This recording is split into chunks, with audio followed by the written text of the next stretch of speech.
Hey, so today I want to tell you a story about this guy I met probably like over 10 years ago, and he let me backtrack. The conversation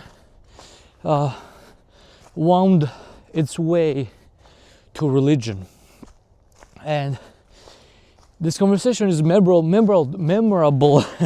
to me because we started going back and forth about how religion is similar to drugs. Despite our difference, we agreed that both means, both ways, both thought schools had something in common. The commonality was that in both religion and drugs, and by drugs I want to specify for this video, I do mean psychedelic drugs, they both offer a spiritual connection, a spiritual experience. As we were talking about this commonality in these two paths that people often take in life, we were kind of coming at heads. He was saying that, all you need to do is just read the Bible. You can get everything that you might need to become more spiritually connected with yourself, life around you, the people you love, and the universe as a whole. I was trying to express to him that you can get the same experience and the same functionality out of partaking in psychedelic drugs. Of course, in the right conditions, you can get that. But then again, in the right conditions, that could be a predicament for both reading the Bible and psychedelic drugs, because if under wrong circumstances, you can get the wrong lessons out of the Bible, and same goes for the drugs. And so he was pushing back on my idea that they're both connected or they're both similar. I was kind of feeling a sort of defensiveness, and I think that comes from a fear. Thinking or suspecting that what you're doing might not be the right thing, and that there may be different ways that you could have done what you spent your time doing. So it's kind of this thought in the back of your head that, hey, have I been wasting my time doing this for however many years? One way that I was trying to approach this conversation was that I was trying to show him that both religion and psychedelic experiences can be communal experiences. What I mean by that is that in both cases, you partake in experiences where you're with other people, basically communal, simple. In most occasions where I've known friends to partake in the psychedelic experiences was with friends.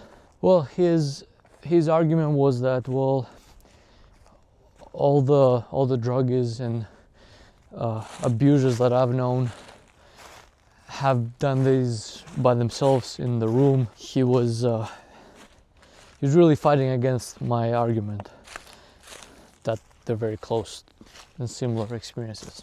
Although we spend so much time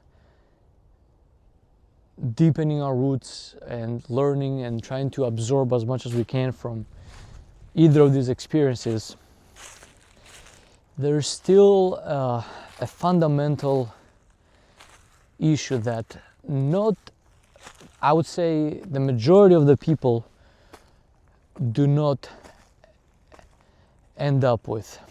We're partaking in all these religious and psychedelic experiences fails us is, or rather we fail at, is pushing our brains to the end of to the finish line, basically. What is the finish line of all these texts and experiences is giving up our ego. And you may have heard this term, it's called ego death. Our ego underlines everything. And so if there is still an ego there, we will still have a fear. And so that's why if we believe in something and believe that the way we got to it is the right way, then not giving up our ego will keep us trapped still, despite having gone through this transformation. The transformation is never fully complete because we still keep our ego, and that is where majority of the people stop at. We can distill 99.999% of a text, of an experience, of a mind-altering experience, but still when we come back, when we wake up back in the morning, we still have the ego. And that might just be a very deep-rooted wiring of our system. I had a note in my talking points for the video where it's just a question of, well, what does it look like to let your ego die and be reborn? And I don't have an answer to that. Maybe if I do find one, I'll let you know. If you find one, you let me know. But I do want to leave you with something. And that is, no matter what your lived experiences are, always leave some space for accepting just a little bit of someone else's, because that allows you to stay attached and grounded to be able to receive more. Just like the easiest example, just how trees, it's very well known by now, is trees share resources around them. They're still their own unit, but under the ground their roots share resources with each other and communicate. So although they try to grow bigger than the rest of them around them, bigger than the trees around them, they still leave room for a little bit of sharing. I think that's it for now. I might make a follow-up video to this as I think about it. Let me know what you thought. Yeah, as always, live life to the fullest, and I'll see you on the next one.